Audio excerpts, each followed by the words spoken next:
नमस्कार बालमित्र मैत्रिणींनो, तुमच्यासाठी ना मी आज एक श्लोक आणला आहे संस्कृतमधला सुंदरसा. तर तो श्लोक मी सांगणार आहे आणि त्याचा अर्थ पण सांगणार आहे बरं का.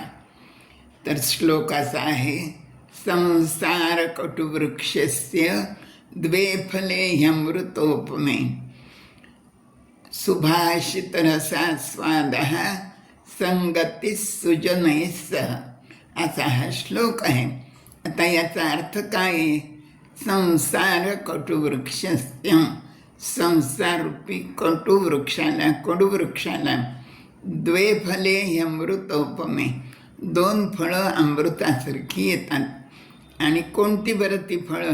तर सुभाषित रसास्वाद. एक फळ म्हणजे सुभाषितांचा रसास्वाद, सुभाषितांमधला गोड रस. आणि दुसरं फळ संगती सुजनैः, सज्जनांची संगती, हे दुसरं फळ. अशी ही दोन फळं संसाररूपी कटुवृक्षाला येतात, असं सुभाषितकार आपल्याला सांगतो. म्हणजे सुभाषितांचं आणखीन सज्जनांच्या संगतीचं किती महत्त्व आहे, ह्या दोन्ही गोष्टी आपल्या लक्षात येतात या सुभाषितांवरून. धन्यवाद.